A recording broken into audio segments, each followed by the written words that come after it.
কেউ বলেন যে ইমামের পিছনে সূরা ফাতিহা পড়া আবশ্যক, আবার কেউ বলেন যে হারাম। এই ব্যাপারে সঠিক মত কোনটি এবং ইমামের পিছনে মুক্তাদি সূরা ফাতিহার সাথে অন্য সূরা পড়াবে কিনা? একটা দরকারি প্রশ্ন ভাই। হুজুরদের এত মত, আপনাদের অবস্থা কেরাসি, ঠিক না? ঠিক একেবারে আপনাদের মনের মতো প্রশ্ন আসছে। এক এক হুজুর এক এক কথা বলে, আমরা যাবোটা কোথায়? এটিএন বাংলা হুজুরে এক ফতুয়া দেয়, চ্যানেল 9 হুজুরে আরেক ফতুয়া দেয়। কালকে সকাল 10:20 আমি বৈশাখী টিভিতে আমার লাইভ প্রশ্ন উত্তর আছে, টেলিফোন করবে পাবলিক, আমরা উত্তর দেব। একই সময় চ্যানেল আইতেও আছে, চ্যানেল আয়ের হুজুর আরেক উত্তর দিবে, আমি বৈশাখী টিভিতে আরেক উত্তর দিব, আর টিভিতে আমি আরেক উত্তর দিই। এখন এই যে হুজুরদের এক একজন, টিভির হুজুর না, শুধু মসজিদের হুজুরদের মধ্যে এখন কি মানে মত পার্থক্য আছে না নাই? এক মাহফিলে একটা শোনেন, আপনারা কোন দিকে যাবেন? এই জন্য অনেকে রাগ করে বলে মৌলবীরা এত মত করে, এদের জ্বালায় দেশে থাকাই দায় হয়ে গেছে। এখন হুজুররা এক একজন এক এক কথা বলে, দোয়াল্লেন না জোয়াল্লেন, কয় নামাজই পড়ি না। এরকম একটা কথা আছে না নাই সমাজে? আমি বলি এগুলা মরার পরে ছেঁচা ছিলেন, ছেঁচা, এই ছেঁচাটা একটু বেশি খাবে এগুলা। কেন বেশি খাবে জানেন? কারণ আপনাদেরকে যেমন জিজ্ঞাসা করি, তেল আমরা যেটা খাবারের তেল খাই না তরকারির সাথে, কোন তেলটা সবচেয়ে ভালো বলেন তো দেখি? রাঁধুনি, তীর, ফ্রেশ, আরো কি কি আছে না, বলেন কোনটা খাঁটি? হ্যাঁ, একজন বলে রূপচাঁদা, আরেকজন বলে ফ্রেশ। এটা জীবনে কোনোদিন একমত হওয়া সম্ভব? কিয়ামত পর্যন্ত কোনোদিন একমত হওয়া সম্ভব? সম্ভব না। কেন? কারণ যিনি বলতেছেন ফ্রেশ, উনি ফ্রেশ খাইয়া দেখছে ওনার পেটে বুটবাট ফুটপাট হয় না। যিনি রূপচাঁদা খাইছে উনি অনেকগুলা খাইয়া টাইয়া রূপচাঁদা এসে ঠেকছে না, ওনার কাছে ওইটা স্যুট হয়েছে, ভালো লাগছে, ঠিক না ভাই? ঠিক। কোন তেলটা ভালো আপনারা কিন্তু, আচ্ছা কোন তেল কোম্পানি তার বোতলের গায়ে লেখে 99% পিওর? দেখছেন আজ পর্যন্ত এরকম কোন তেল? কি লেখে? 100% পিওর। একটা কোম্পানিও ভুলেও লেখে না যে আমারটাতে ভাই ভেজাল 1% আছে, কেউ লেখে? সবাই লেখে আমারটা 100%। এখন আপনারা কি বলেন যে আমি যাবো কই?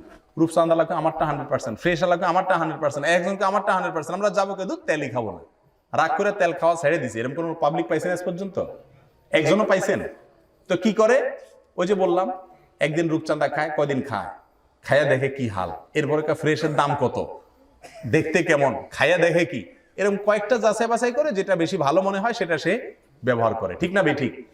দুনিয়ার বেলাটা খুব ভালো বুঝি আলহামদুলিল্লাহ, ওয়াজ নসিহত করা লাগে না। দিনের ব্যাপারে এত ওয়াজ করার পরও সোজাকরণ যায় না, এরপরে হুজুররা এত মত কেন? আরে ভাই হুজুরদের মত কিয়ামত পর্যন্ত থাকবে, এর ভিতরে কোনটা বেশি সঠিক সেটা জানা, যাচাই করা, নিজের বিবেককে খরচ করার দায়িত্ব আপনাদের। সেটা না করে যে হুজুরদের উপরে দোষ দিয়া যান, ওই যে বলছি শুরুতে, ছেঁচাটা বেশি করে খাইতে হবে। আল্লাহ তাআলা আমাদেরকে বুঝার তৌফিক দান করুন। এবার আসি মূল প্রশ্নের উত্তরে, ইমামের পিছনে সূরা ফাতিহা পড়া আবশ্যক কি না? এ বিষয়ে তিনটা মত আছে। আপনারা আমাদের সমাজে তিনটা মত প্রচলিত আছে। একটা মত হলো সর্বাবস্থায় ইমামের পিছনে সূরা ফাতিহা পড়তে হবে, কারণ লা সালাতা ইল্লা বিফাতিহাতিল কিতাব। আরেকটা মত হলো ইমামের পিছনে সূরা ফাতিহা পড়া লাগবে না, কারণ মান কানা ইমামুন ফাকরাতুল ইমামি লাহু কিরাআহ। দুইটা মত হলো। আরেকটা মত হলো ইমাম যদি জোরে জোরে কেরাত পড়েন তাহলে মুসল্লি শুনবেন, পড়বেন না। আর যদি ইমাম আস্তে আস্তে কেরাত পড়েন, যেমন যোহরের শেষের 2 রাকাত, আসরের 4 রাকাত, মাগরিবের শেষের 2 রাকাত, এশার শেষের 2 রাকাত, এই নামাজগুলোতে ইমাম যেহেতু আস্তে আস্তে পড়তেছে, মুসল্লিও মনে মনে পড়বেন।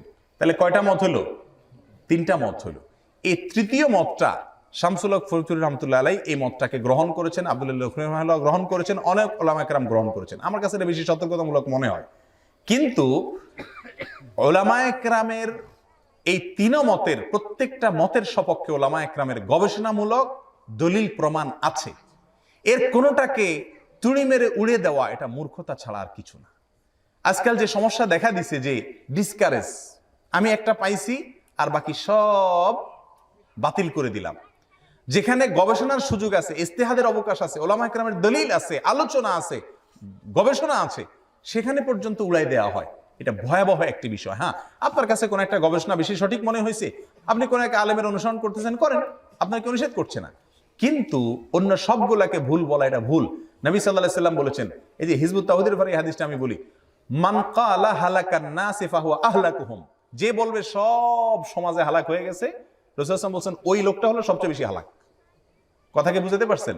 এই জন্য হিজবুত তাওহীদ বলে যে দেশে কোনো ইসলাম টিসলাম নাই, যা আছে সব বেজাল, শুধু বেজাল খাঁটি হলাম আমরা। রাসূল সাল্লাল্লাহু আলাইহি ওয়াসাল্লামের হাদিস অনুযায়ী সবচেয়ে বেজাল ওরাই।